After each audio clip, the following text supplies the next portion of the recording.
I'm going to be finishing up my solo play of Terraforming Mars, one of my favorite competitive games. Sorry, it's one of the few competitive games I actually love playing. The physical game, and now I'm playing the digital version adaptation, which is really, really good. I really like it a lot, and it would allow me to play maybe a little bit more often because I don't get to bring it to the table. It's a pretty big setup. Last time I took on a corporation, I'm fighting the United Nations Mars Initiative, an AI player, and he has 6 victory points and a milestone completion, which gives him 5 victory points. And it looks like that's separate from the 6 that's listed down the bottom he's already earned. So he's actually got 11 of those total. As for me, I have 11 victory points. So we're kind of tied or pretty close to each other on victory points. Where he is really exceeding me is on the terraforming rating, which, if you remember, is over here. That's your general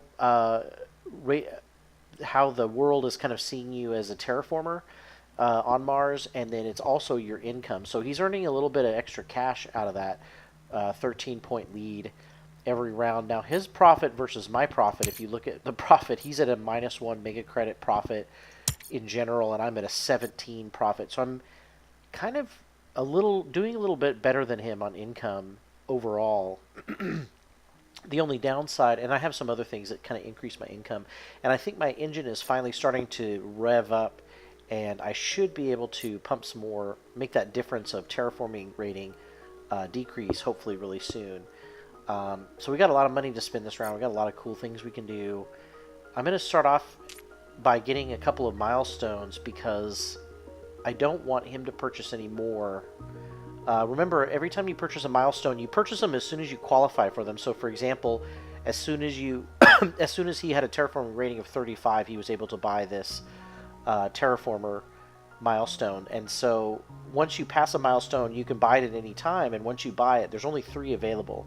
So once you buy one, they're not only not available for the other player, but there's only 3 total that can be purchased the whole game.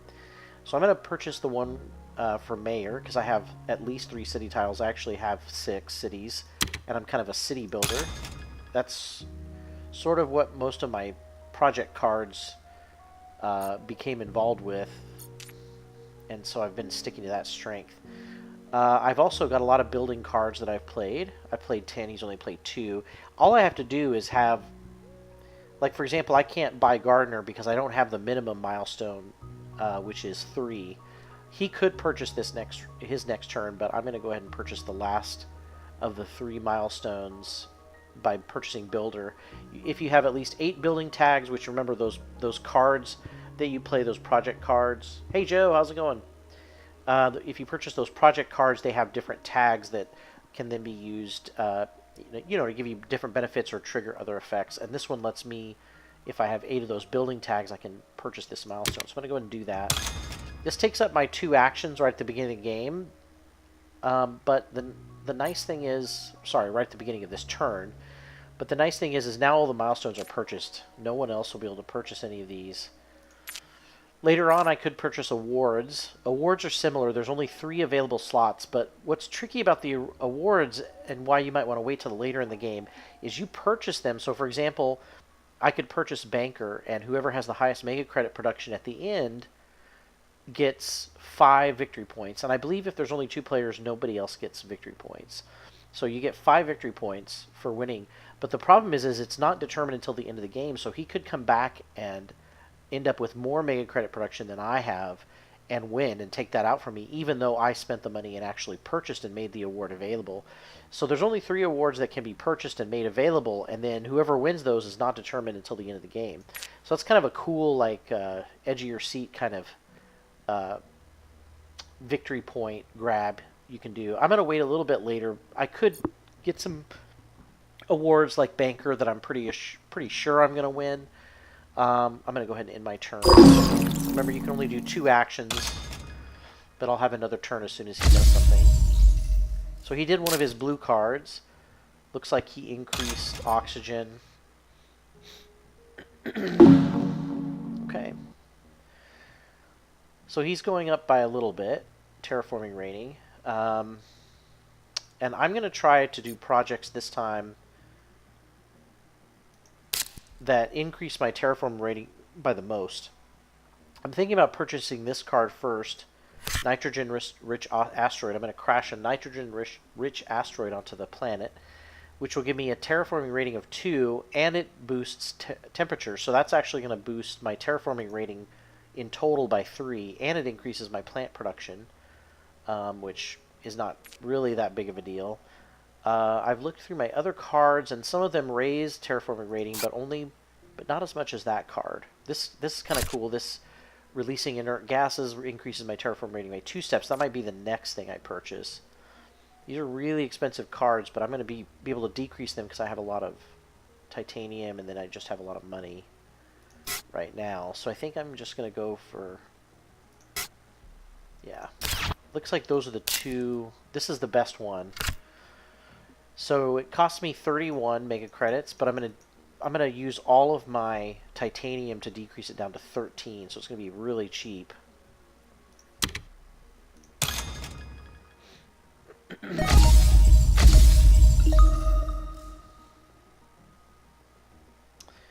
And then that's my first action. I've got 16 mega credits left.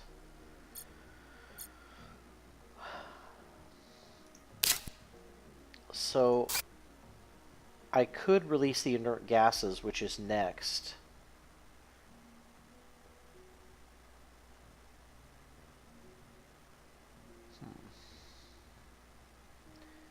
Yeah, because I really don't see myself... there can't purchase any more cities right now. I don't have any other city project cards. I do want to increase my energy with some of these cards I have, but I'm not really worried about that right now. The only thing I am worried about is I'm not working on these parameters. The oceans parameter has been completed, so no one else can get terraforming boosts based on building oceans. I can get... let's see. I can also boost oxygen. That seems to be the one that's missing the most, or be able to be built the most. And of course, there's a little bit of temperature left. But once all three of those are all up to the max, then the game is over. And so I've got to try to catch him before I do that. If I buy inert gases, I'm only raising my terraforming rating. I'm not increasing a parameter. So that's kind of a nice, safe way of delaying the game ending and raising and closing that gap. And so that's the turn. I don't have a lot of money left, so there's not going to be a whole lot more I can do. Okay, so he's continuing to raise the oxygen. Oh, and he also purchased the miner award, which means he is going to win if he has the most steel and titanium resources at the end of the game. Right now he has a lot more than I do. But if I stop spending mine, I could maybe beat him at the end. I might have a better profit margin than he does on those. I also need to think about purchasing an award if he's going to start doing that, because I need to make sure I do one like Banker that I'm clearly winning, and Thermalist, most heat. But we'll see about that. First one I need to purchase is Banker for sure. I'm going to go ahead and do one of my actions on a blue card I played previously, which is if I spend 1 energy, just the unit, not production, I can get 1 credit for every city in play, which there's at least 7 cities.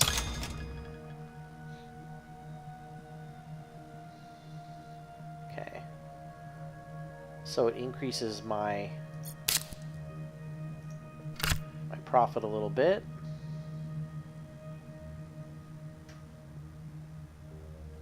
Okay. 1 titanium.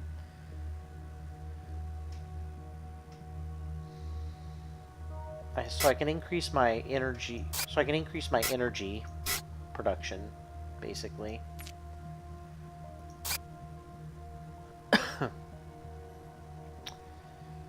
Which isn't bad. And that is something I want to work on. I'm just thinking if I want... I don't really have enough to buy a milestone.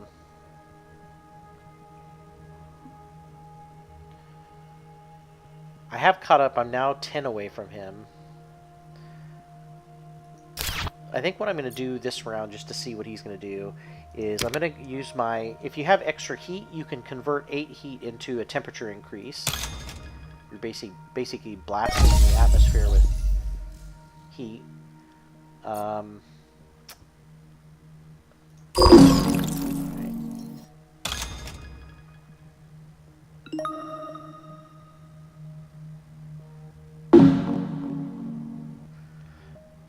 So he's making a little bit of profit based on his terraforming rating being so high.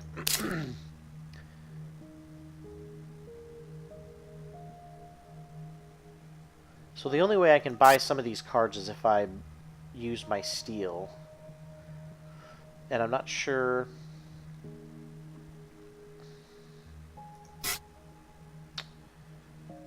I want to do that just yet.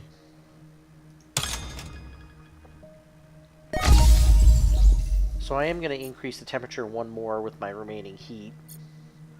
Temperature's getting close to being finished out. He passed, okay. Now you notice I've gotten a lot closer. I'm 8 away. So that's pretty good for one round, going from 13 to 8. I could purchase one more thing. This is just going to give me titanium and steel. Oh, and raise oxygen. Oh, but that's a blue action, so I actually have to spend 4 energy to do that. I could just straight up increase my energy production. Which I am going to need to do eventually.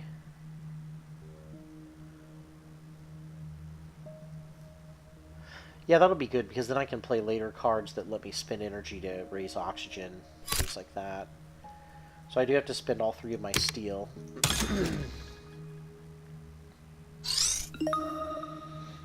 Oh, and that was a victory point card. Let's see where he's at victory points. 6.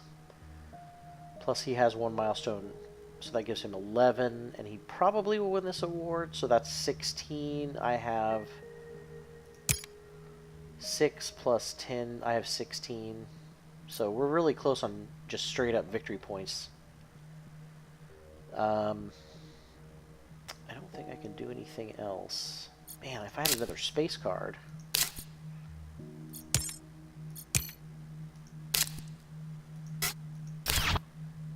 Oh, that's him. He has a lot of titanium. I have none. I can't do anything. Okay, so I think we're done with this round.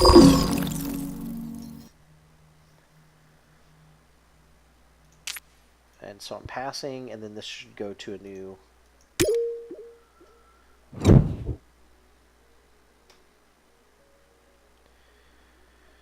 So the nice thing about his production phase is he's actually 1 in the hole as far as his normal production. I have 53 mega credits now. We're 10 generations into the game. Okay, so now we're back to the draft. I am usually building cities.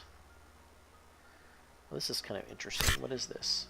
Place a city tile next to no other tile. So I can build these little research outposts.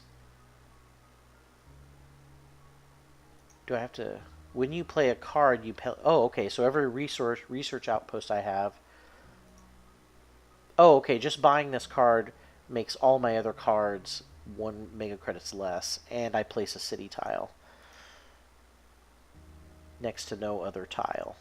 That's pretty good. It decreases the cost of every card I play. That's pretty amazing. But I do have to place the city nearby nothing else. Right? Next to nothing else? Is that what it says? Yeah, no other tiles. I mean, that's... If I'm going to be going with cities as a goal, I gotta go for that.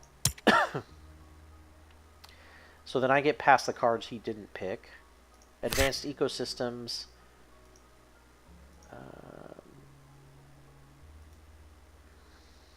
Oh, okay. So I've got to have plants and stuff I don't really think I'm gonna have. I could get the power plant or wave power. Power plant's cheaper and really does the same thing, and it gives me 2 tiles. I don't know why you wouldn't take that instead.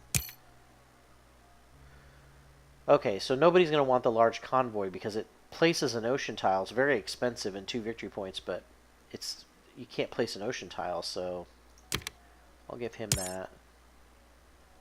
There's no more ocean tiles to place. Okay, so the ones I want to purchase are the city, the power plant. I have a lot of other energy production, so I think I'm just going to... So the wave power would give me a victory point. But I don't... Yeah, maybe. Okay. Trying not to spend any more money on cards. I have way too many projects. That's one thing you got to be careful of. You don't want to have to buy cards every round because then that's money that could be going towards projects. So I need to buy at least 1 award. I'm going to try to buy this banker. Man, that's 14 though. Well, we'll just purchase 1 and then if he doesn't purchase anything, then I'll purchase another one later.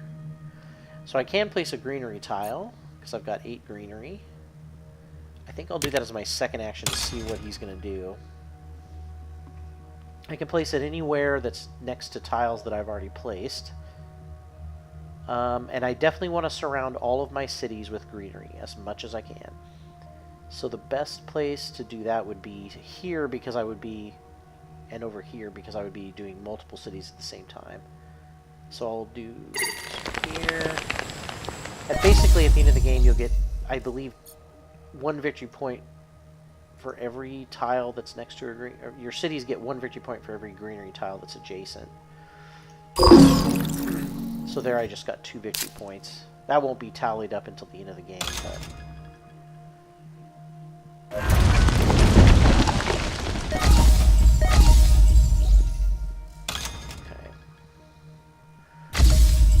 So he's got the lead back up to 10.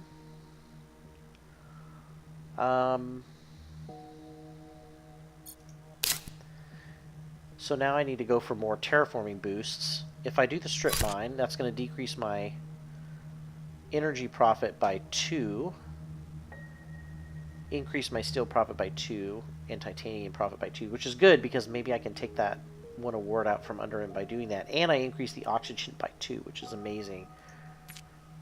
So right now, that card is going to give me a 2 terraform rating boost. I can do the research outpost. That's a no-brainer buy because every card after this is going to cost me 1 less now.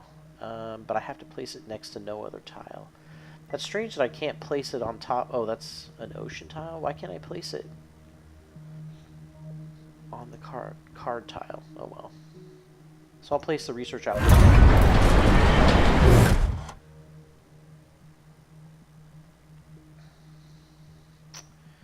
So now my cards will be cheaper from now on by 1. And I do want to wait and see what else he's going to do, so I'm going to just use my extra heat. I can only do that 1 time this round. Heat's getting close.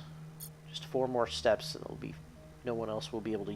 well, you can keep adding heat, but it won't give you victory points, and because it doesn't meet the parameters anymore. The parameters completed.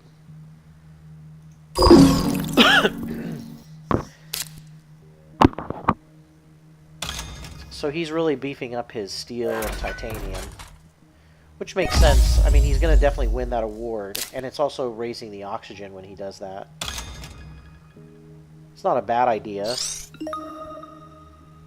to make sure he wins that award, but just one of the many awards. Let's see what other awards...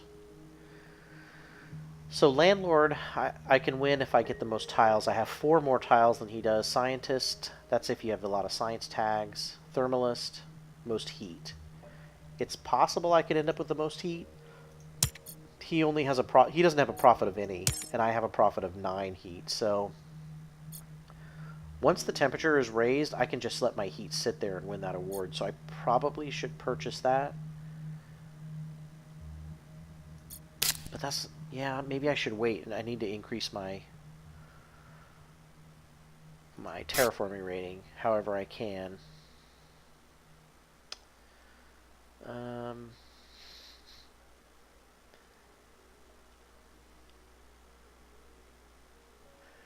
Yeah, this is interesting. I don't want to play Zeppelins until I have all of my cities completed, which is pretty much towards the end of the game. So this seems like a good buy. I will have to use all of my steel, unfortunately, but it does increase the oxygen by 2, and it decreases my energy production, but increases my steel and titanium production. If I'm going to hope to catch him, I'm going to have to get a move on increasing my profit. Now I've got a profit of 8 on those. Wow, actually 9. And he only has a profit of 4, so I should be able to beef those up as long as I stop spinning them. Okay, so I've got one more action. I don't have any purchasable cards, so I'm going to go ahead and do this action where I spend an energy to give me some microcredits because I'm running some trains. And now in my turn.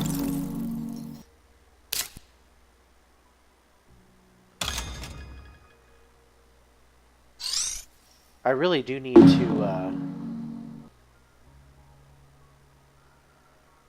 purchase that other award, but I can't afford it right now. Nitrophilic mass. I removed 2 plants from my own pool, but increased my production by 2. I don't know. I mean, a plant profit is okay, but it's not going to help me in the long run because oxygen is so close to being done too. Maybe I'll increase my wave power. Just give me a little boost in victory points and energy production. I'll skip my turn. Okay, so he passed. There's really nothing else that I can do anyway.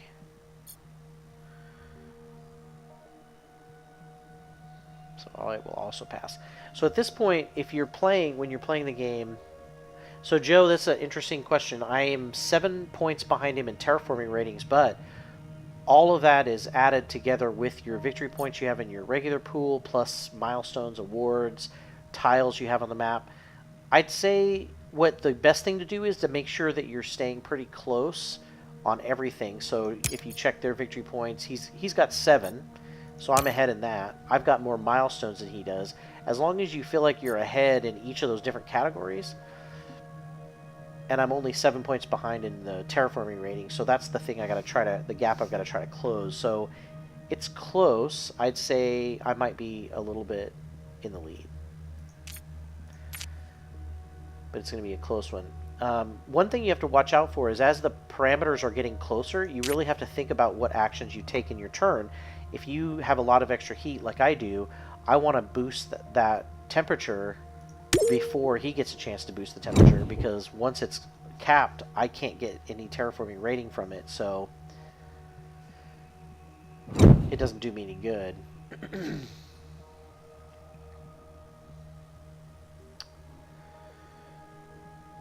We'll see if I can close the gap a little bit better here. I did a pretty good job. I got it down to 7. So we're doing drafting again. Ooh, man.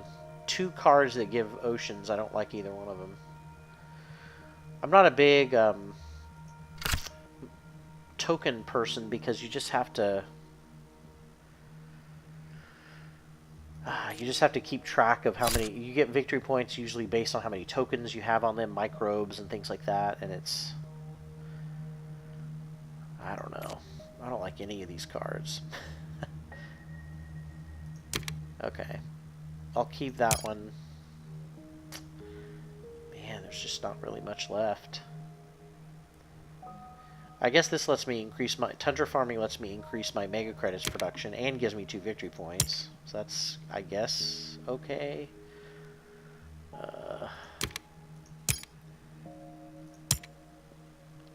So I'll keep that, and I think that's it. So this wasn't a... It's good for me because I'm not going to spend a lot of money on cards. So he's playing...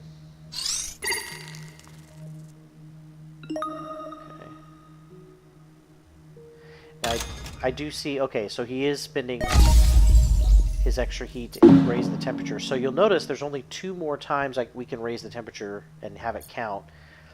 So I could use my temperature, my extra heat. Unfortunately, I didn't make enough to do 2. I've got to see if I've got any cards in hand that will let me raise the temperature, but it doesn't look like I am.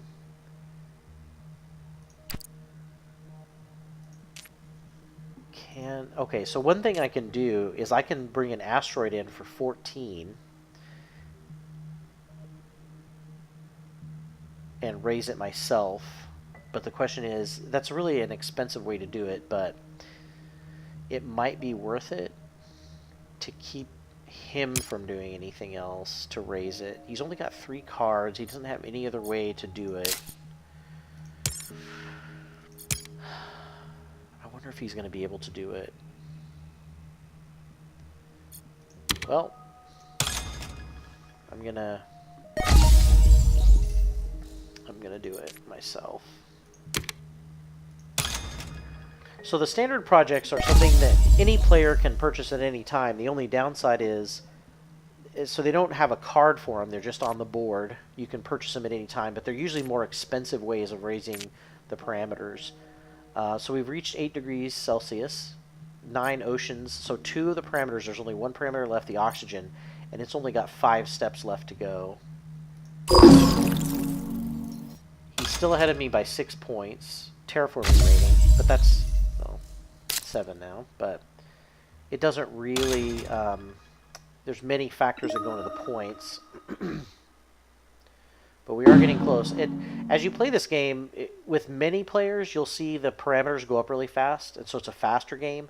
And then, in addition, the end of the game is way faster than the beginning. There's a lot more setup at the beginning. Alright, so I got to get busy with this oxygen production. So I could tow a comet. That's pretty expensive, and it just gives me 1 oxygen. I could raise my terraforming rating.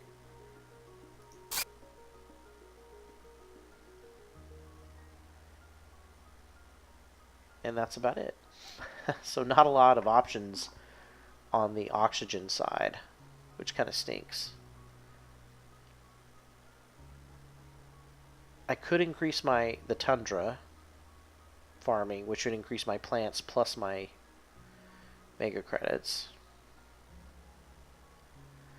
But you know, Zeppelins is also going to make a huge difference because there's about 7 or 8 cities, and so right now that would give me a profit of a mega credits profit of 7 increase of profits. That's pretty crazy.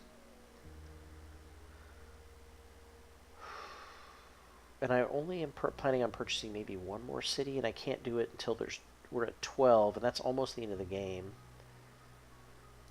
I think I'm going to go ahead and purchase this, because the earlier I purchase this, the better. Now I'm up to 23 mega credit profit. It's amazing. Okay.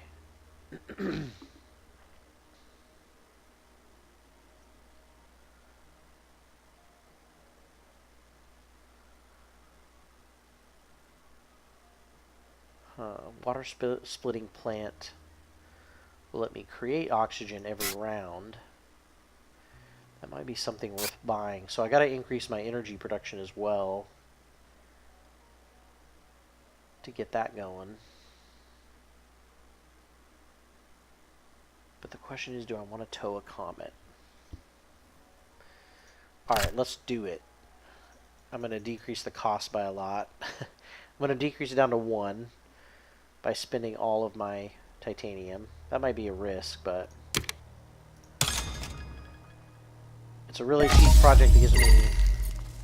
I may be taking myself out of the running for the minor award, but okay, so I have to end my turn. I've still got a little money to spend. I'm going to try to set up that energy production combo and then use the energy starting next round to raise the oxygen. Okay, so he's also raising the oxygen. Oof. So I don't think it's going to go many more rounds. This may be where I have to decide what's more productive.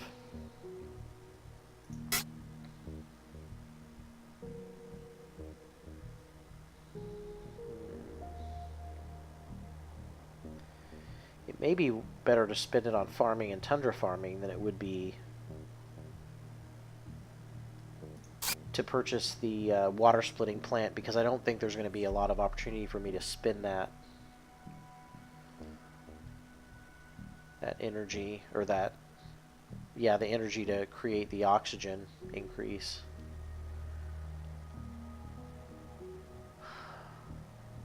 There's so much I want to do.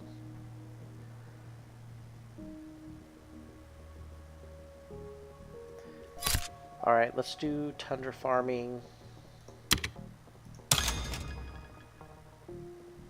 And then as my second action, increase my mega credit production even more. As my second action, I'm going to spend some energy, get some trains.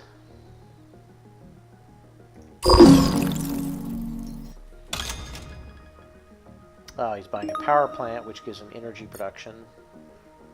Okay.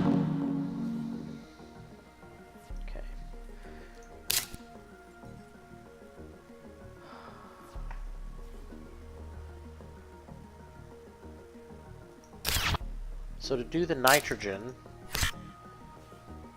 I don't have enough money.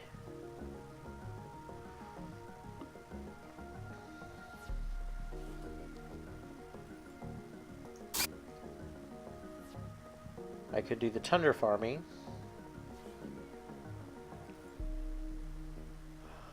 Or I could do the energy saving. No, there's no more heat left, so there's no reason to create energy. The problem is I don't have any straight oxygen creation abilities. If I purchase tundra farming, that's going to increase my... Oh, yeah, that'll give me a green, and I can use that immediately.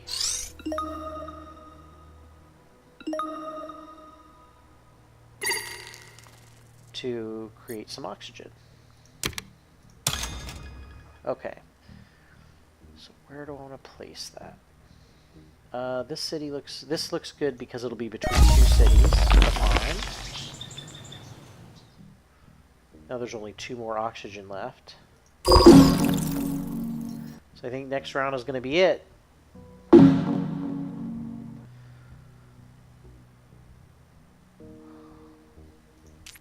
used all my actions. I can only get these if I...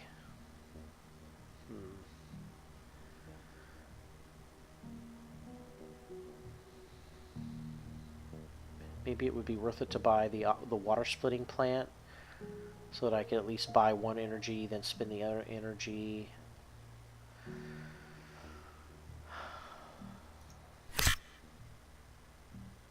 Okay. So I am going to go ahead and purchase that plant because I don't have anything else used with my energy, and so I might as well buy at least 1 oxygen next round. Maybe I can buy both. So there's nothing else for me to do. Oh, I could have done that this round. Oh well, I didn't have enough energy. Okay, so next round is going to be the clincher because I'm going to try to purchase 1 more award. I need to try to purchase as many of the energy as I can. And then whatever, hopefully I'll get some extra victory points that I can purchase from the draft. He's still 6 ahead of me. I don't think I'm going to catch up, probably.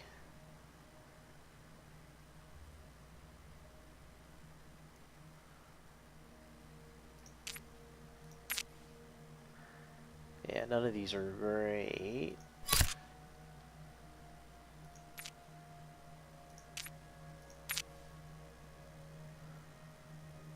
A lot of these would have been really awesome at the beginning, but aren't really doing too much right now.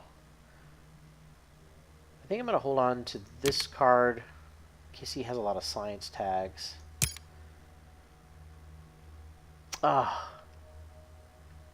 Triple increase of temperature by bringing Deimos, one of the moons of Mars, down. I don't think that's... Man, he's going to be able to increase oxygen right off the bat.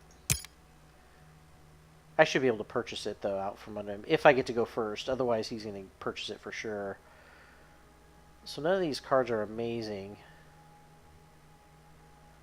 Yeah, none of them are amazing. Bad draw this last round for sure.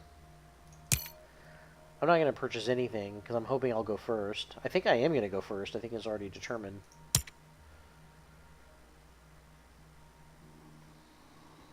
Okay, yes, it's my turn. Okay, so I'm going to place 2 greenery tiles, which is going to use a lot of money, but in all honesty, stealing the last 2 energy from him will be... oxygen. Stealing the last 2 oxygen from him will be awesome. And then purchase 1 more.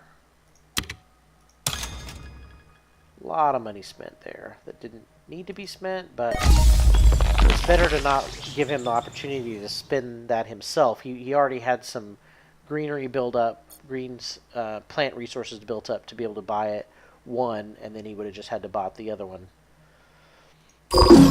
And really, like I said, all I wanted to do was have enough money to buy the last 2 oxygen levels, which I did. And next round, I'm going to buy the award. He converted plants. So, if you'll notice, he did build a greenery tile, and you might be asking yourself, well, if he's not going to increase oxygen, why would you do that? Well, remember, you can still surround your cities with greenery and get extra victory points at the end. That's a way to continue to use greenery. I'm going to go ahead and take Thermalist because I'm pretty sure I'm going to win this. He doesn't have much of a profit in it. And you notice it's more expensive because when you buy the third one, the first one is cheapest, the second one costs a little bit more, the third one costs the most. But I'm pretty sure I'll win this award.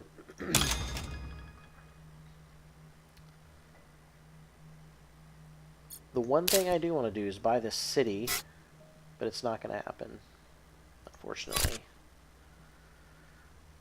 Well, we're at 12 oxygen. That's strange. Oh, I just don't have enough money. Even with all the steel? Wow, even with steel I can't reduce the cost enough. Oh, but I know what I can do. I forgot to use my action. Whew. So I'll give myself a little bit of cash injection. And then I will do the second action, so I'll have to wait.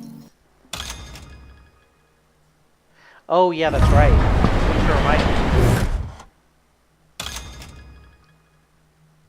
Cabralicus. Took me a second. Cabralicus. Yeah, thanks for the reminder that I'll get to convert that into heat. So I should be winning that for sure at the end. I've got a pretty good profit on those. Okay, so I do want to build this open city. You know, I'm a city building fool. Oh, but that's going to give me... Okay, so let's see where he's at on the awards. So as far as mining, yeah, he's way ahead of me. So there's no reason for me to hold on to that steel.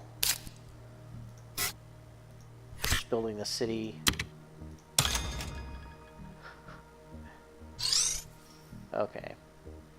I don't have a lot of places where I can put it. But if I put it here, I'm going to at least get some...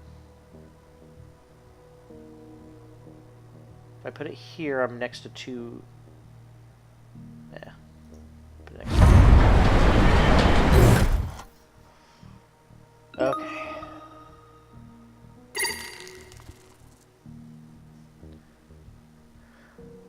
Ah, thanks. Alright, so I don't have any money.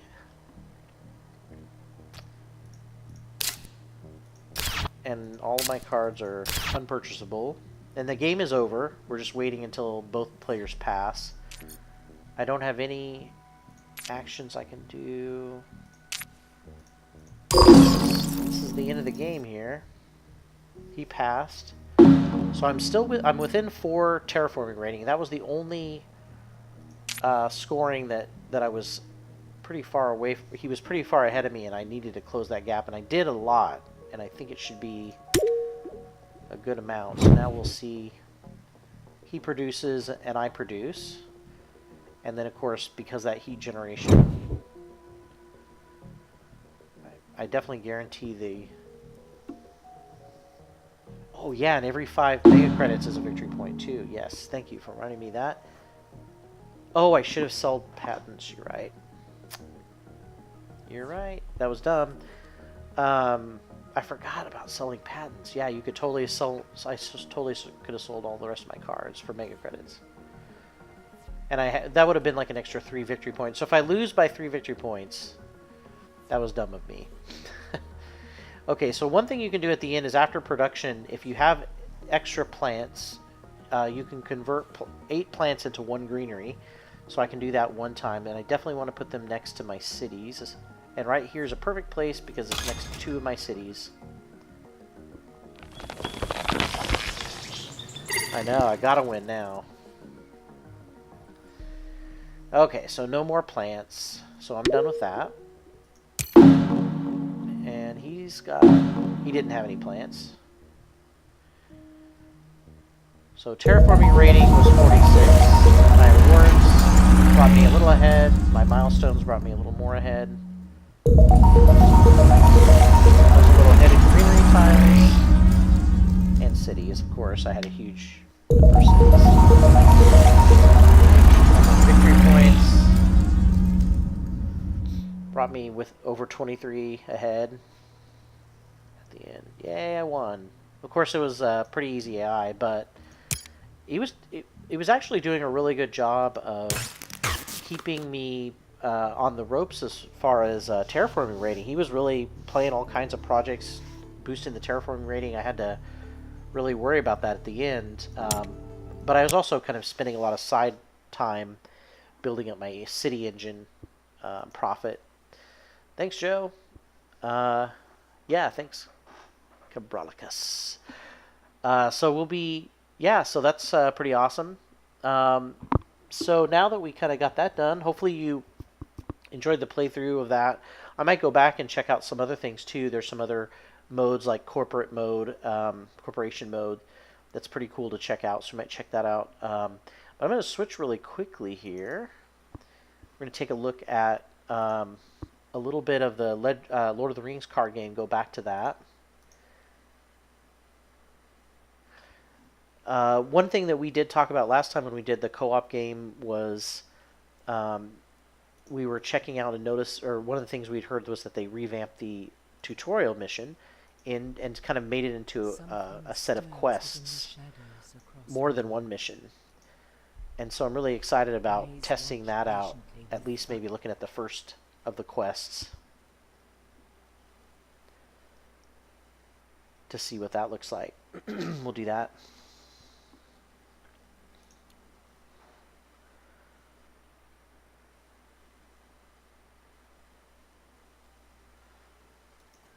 I'm definitely still really enjoying the... of course, there were some bugs that didn't allow Joe and I to complete our quest last time.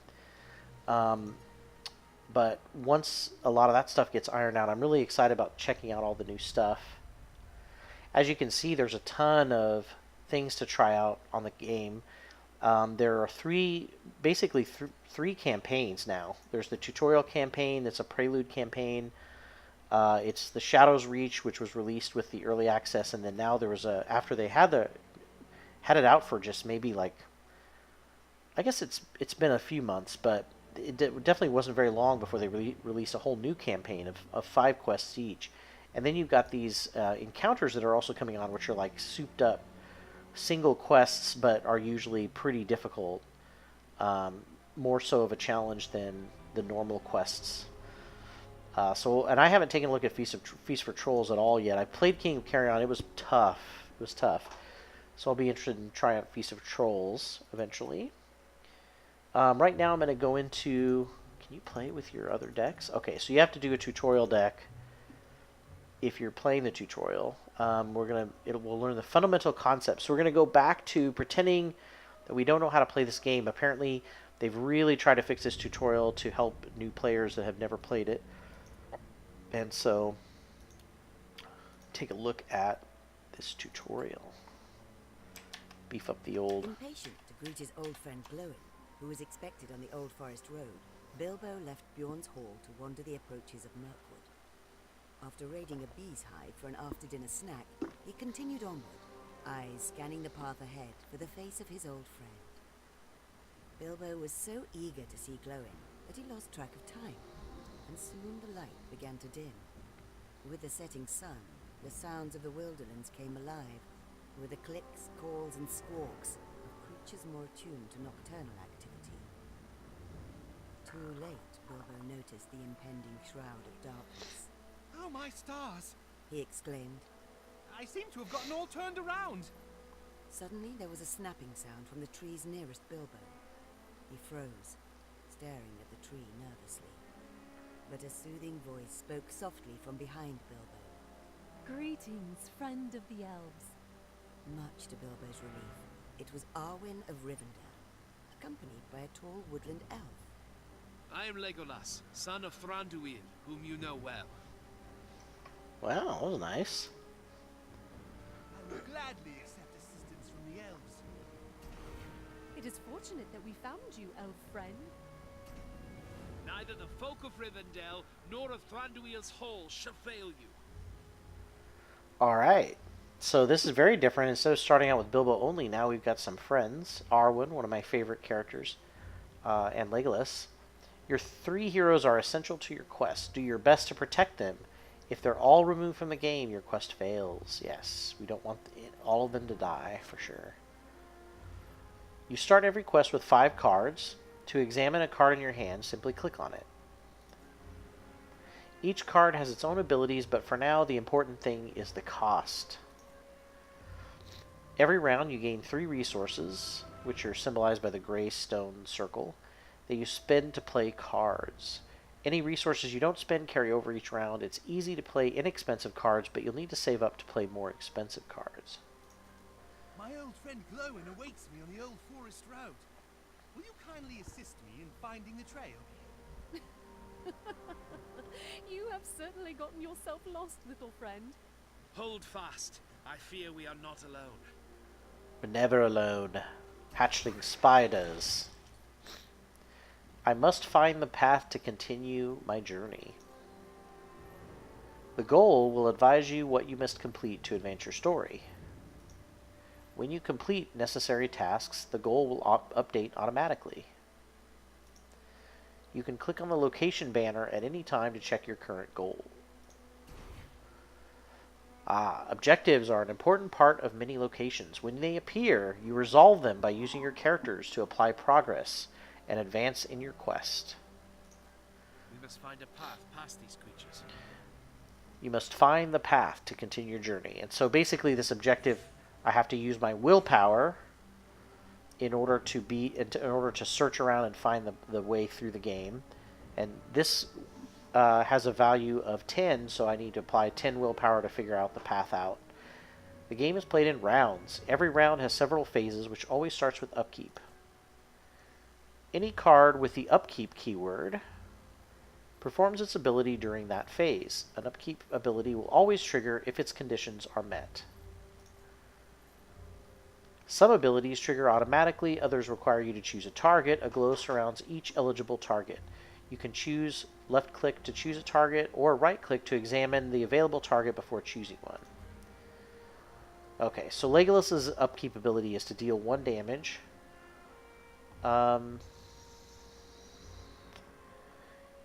If I deal it to this spider, he has 4 hit points. He does more damage, but unfortunately he won't. I don't know. It's tough. Back, foul All right. creatures! Arwen's upkeep ability did not trigger because none of my characters are wounded. I have some healing arts, should there be need. Yeah, so if anybody's ever damaged, heals someone 1 point of damage every round. At the start of every round, you and Sauron each gain resources that are spent to play cards. We must weigh our options carefully. So he gets 4, I get 3. After upkeep is the action phase. As the name suggests, this is where the bulk of the gameplay occurs. Most card effects only happen during this phase, so always be sure to read your cards carefully. During the action phase, you can take a single action per turn. You may either act with a character or play a card. After you perform an action, Sauron takes his turn to perform an action in response. You and Sauron continue to take turns until you both run out of actions or choose to pass. At that point, the round ends. The end phase button ends your turn for the round. Once you click it, you cannot perform any more actions until the next round. The current round ends if Sauron passes also. If not, he will finish his actions first. One more thing. Besides your heroes, 2 card types are available to aid you on this quest. Events, which affects your characters or enemies, and allies who aid in your journey. We have friends in this forest. Let's start with allies. Play an ally from your hand. Okay, so I'm playing the Ithilien Lookout, it looks like. Nothing passes unnoticed. Most of these tutorials, just as normal, will guide you and tell you what to play at first. An ally is not as powerful as a hero, but they can be of great use on your quest nonetheless. Ithilien Lookout is a good ally with decent ability scores. He is pretty good. 2 combat, 2 willpower, 4 hit points. Not bad. He doesn't have any special text, but he's got some pretty good stats. I can have 7 characters in play at one time. Sauron can have up to 8. Not fair. Sauron plays cards too. Playing a card counts as his action for the turn, just like you. Sauron plays a special kind of objective called a hazard. Each one triggers a negative effect until you resolve it or leave the location. So this hazard exhausts every ally that enters play. So I can't play any more allies until I get rid of this hazard because they come into play exhausted. And of course that distracts me from my normal objectives. Normally an ally is ready when they enter play. This means you can use them to take an action on your turn, but while Thick Webs is active, it exhausts every new ally that enters play. They can't take an action until after they're ready next round. So he did his card action, and now it's my turn. Choose what you'd like to do. Attack an enemy, engage either the hazard or the objective, or play a card from your hand. So I don't want to play any of these allies. Or I guess I can only play the Westfold Outrider. That's the only card I can play. So one thing that's going to happen is he's going to attack me next round. I can't do anything about the spider that's going to do 2 damage. Because I can't do enough damage to him to knock him out before he destroys anybody. But I can take out this other spider. And I think I can use Arwen to do it. No, she's got 3 willpower. She should be questing. So I'll have Bilbo do it. Because he doesn't have a lot of willpower. So he'll probably attack. Oh no, he's playing another card. So rats... Every upkeep they deal damage to a random character and then they heal. Ugh, rats has an end of round effect. That means if the enemy is wounded but not defeated, it heals. Man. This forest is alive with vermin.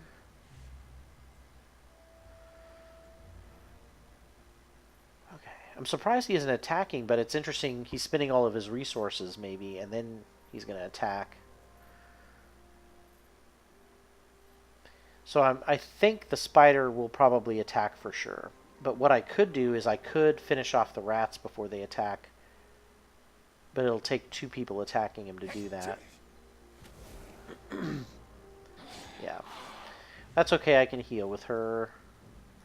I gotta finish them off, otherwise they'll heal. A red sun rises. Yeah, now I can't do anything. He's acted with everybody.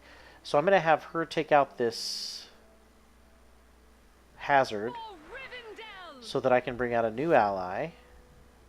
When he arrives, he deals 2 damage to an unwounded enemy, which is great that I didn't damage this guy. So he takes 2 damage. A card with the arrival keyword triggers when it comes into play. So its arrival ability was it automatically shoots and does 2 damage to an unwounded enemy. I think they kind of set that up so that I would do that. Next, I'm going to... So I haven't... You'll notice that didn't actually use his action. That was just a bonus ability. Now I can attack with him. And that finishes this guy off. When the round ends, at the end of every round, if there's a card effect that says end of round, it resolves. Any temporary effects for that round expire as well. Let us pause and consider our next step. So I don't think there was any end of round abilities.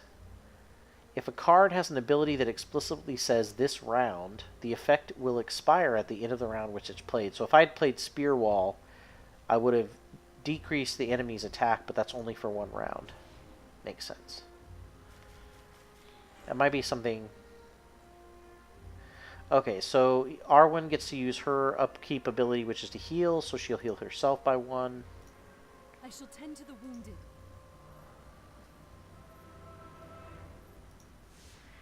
Okay. She's still missing 1, but she's almost fully healed. So I also am going to get more resources and draw a card.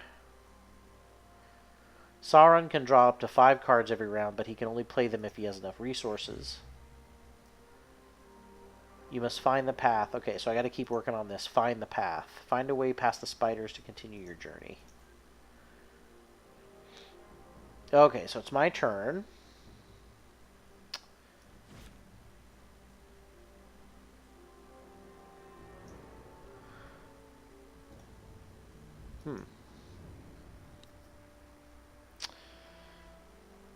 So this guy might be good defender because he can exhaust if he dies, then an enemy gets exhausted.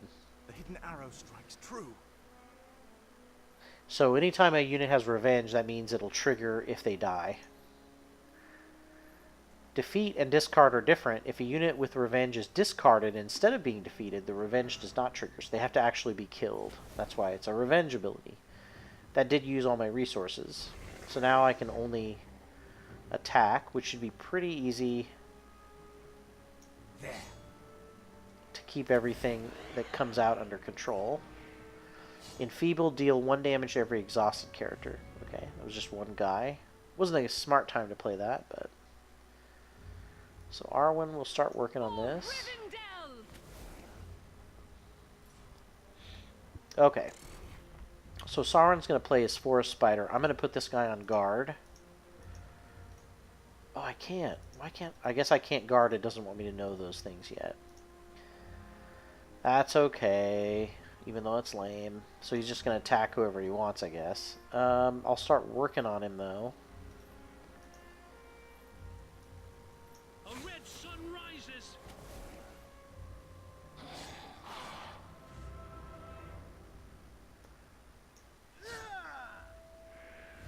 So he should pass, probably. Yeah. So I'll just keep working on the old objective here. Lazy lob.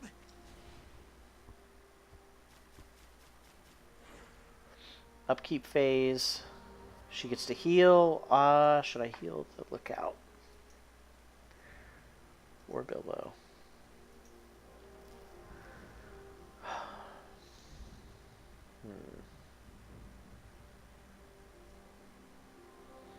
I'll heal the Lookout. It's interesting that I can't put guard on any characters. So really the heroes are going to get hit a lot because of that. I mean, it's a tutorial, so it's probably not going to kill me, but I just got to always watch out for that. So I'm going to go ahead and bring the Woodland Courier out. It'll apply an automatic progress, which it did. Gathering Gloom. Reduce every ally's willpower to 0. Ugh. That's okay, because Arwen can still finish out the quest. I don't want to bring the Outrider out because there's no enemies yet. So I think I'll just hold on to that card and see if he brings somebody out. I'll work on this objective. You notice I got a full complement of dudes, people, women, and men. Each quest involves traveling to multiple locations. When you travel, beware. Every enemy that isn't exhausted at your current location will get to attack, and any end-of-round effects will trigger. The old forest road is no longer safe. I must warn Glowin. You completed the goal for this location. You may proceed to the next one. Okay, so I gotta wait and see if he plays anything. Okay, he did. Deal 1 damage to every ally. Great. My guys are really wounded. So I completed the goal, so I'm gonna go ahead and travel. I sense something strange has befallen Mirkwood. Legolas observed as silence descended upon the forest. Arwen agreed, adding, Let us continue along the path, but remain vigilant should these creatures return. Bilbo sensed something as well. An increasing feeling of being watched, of an unknown observer lurking nearby. I feel the eyes of the forest on me. He whispered. Arwen and Legolas glanced at each other in worry, for they had sensed this for some time now. Alas, before they could do anything about it, more spiders dropped from hidden webs above to attack. More of the foul beasts descend. Beware that creature. I mark it to be greater than its brethren. Most of the enemies you face are minions, but sometimes Sauron will send special foes against you. Called villains, they are more powerful than minions, and defeating them is often critical to the success of your quest. In this case, you must defeat the Dark Weaver. Cool new boss. It won't be easy, since this villain will exhaust one of your allies every round. Oof. And remember, you can't take an action if the character is exhausted. Final encounters. Okay, it looks like there's just 2 stages of this quest, which is cool for a tutorial. I think this is fine, especially if it's not going to let me use a lot of my advanced abilities like Guard or Fade events. Might get a little tedious. Alright, so I got to defeat the Dark Weaver to complete my quest. He's got 10 hit points, 2 attack, and then, like it said, I think in upkeep, he's going to exhaust one of my people. I think I will heal... Okay, so I think he did that. This guy's now... The Lookout's now exhausted. I'm going to heal the Outrider so he can take a little bit more damage. And then Legolas, of course, can do some damage. I'll start working on some of these little guys. So the Caregiver, when he arrives, he can heal 2 damage. That's pretty good because, let's see if anybody's missing 2. Bilbo is. So I'll go ahead and bring him out and heal Bilbo. Oh, okay. If I want to play this guy, I already have 7 characters. So if I want to play him, I have to get rid of another character. So that's the only option if you're at your character max. I think what I'm going to do instead, because I don't want to have everybody die just yet, or anybody removed just yet, I'm going to play Spear Wall, which is going to reduce every enemy to 0 attack for the rest of the round, which is awesome because they only do 2. So Sauron's going to have to either play new cards, new enemies to do damage, or he's just out of luck.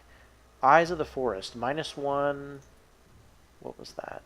+1 to Sauron for every ally in play. Okay, so I just gave him a lot of money. Okay.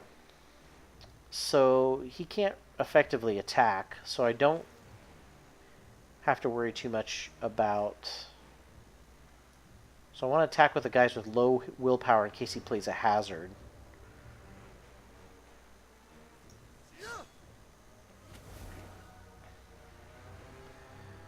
So he just brought a hatchling spider in. Bilbo... Well, Legolas does a pretty good amount of damage and doesn't have a lot of high willpower.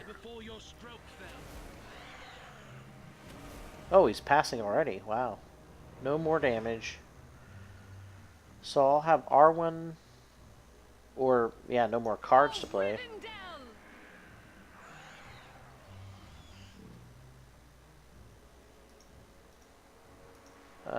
Bilbo,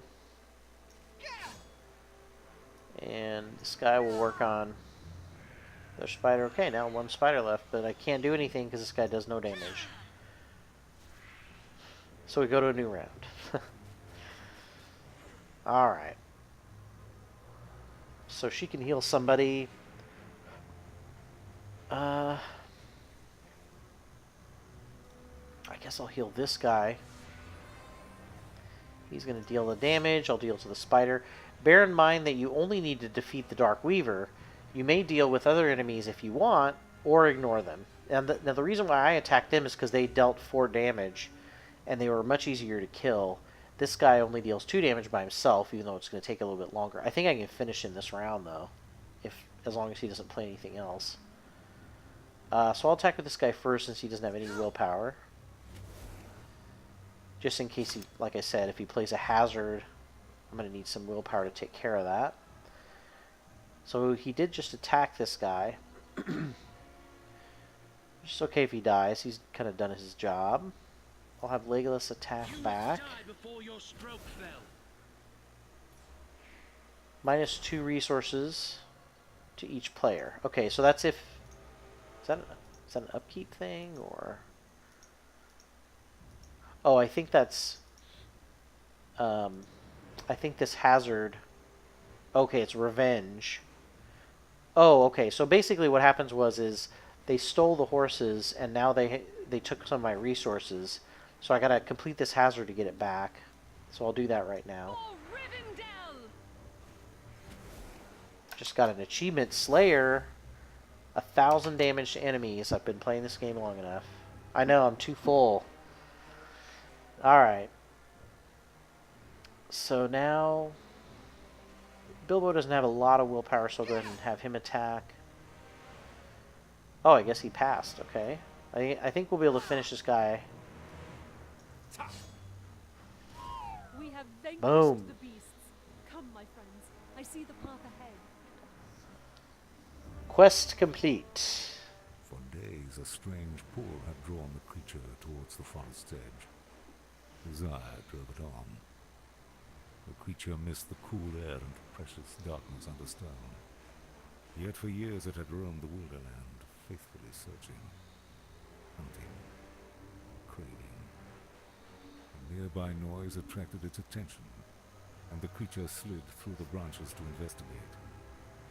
As it peered out of the trees onto a small trail, its ancient heart began to beat rapidly. For there it stood, the thief, the forever cursed. Finally, Baggins. Quest complete. What is this? They brought the Palantir back. That's kind of cool. Ooh, that's cool. So I gain a battle deck as a quest reward. So it's like a pre-made deck. It's kind of cool. I like that new quest reward setup. All right.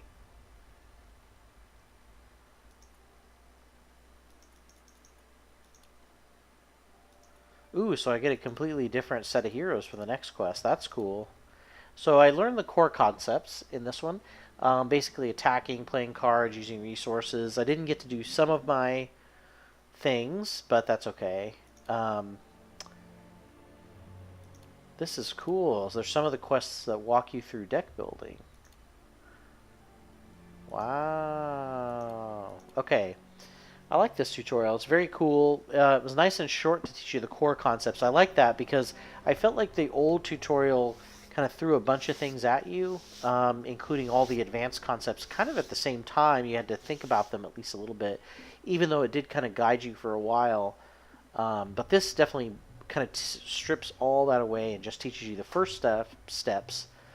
And then I'm assuming Quest 2 that we'll try out next time, we'll get into some really cool stuff about the more advanced stuff that we didn't have in this first one. But it was cool. I like the fact that there was only a couple of scenarios, and you can kind of skip around. It looks like you don't have to play through it the first time, unlike the other quests. But yeah, it's a pretty cool tutorial so far.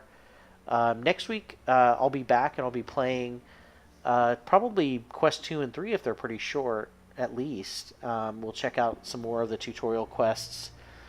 And it's going to be a nice start of my summer break for me. I I'm a teacher, so it'll be wonderful, and I'll have a lot of free time. So I might be streaming just a little bit longer, maybe up through 10. If I can get a couple more quests done, or maybe 3 quests, we can check out some stuff with that. But until then, this Saturday, I think I'm part of another board gaming streaming fun club called Table Flipping Games, and we'll be playing this Saturday on DeFebruar's channel. We are playing a one-off this coming week. It's a big surprise. It'll be really fun because one of our members will be gone. Jofos will be gone this weekend, so we'll be playing a one-off. It'll be a lot of fun. And then, of course, I will be back here next week playing some new Lord of the Rings tutorial missions. So I'm really excited. All right, well, until then, hopefully everyone has a great week. Don't worry if you haven't been seeing the VODs on YouTube. I know I'm way behind, but these last couple weeks at school were pretty busy. I will definitely be getting those this week or this weekend or early next week, so that anybody who watches them that way or re-watches them that way will be able to watch them. But they'll be on there. Don't worry. I'm keeping track of them, getting plans. Now everything's starting to get a little bit more free, so I'll be able to get them on there. All right. Until then, see you guys next week. Night, Joe.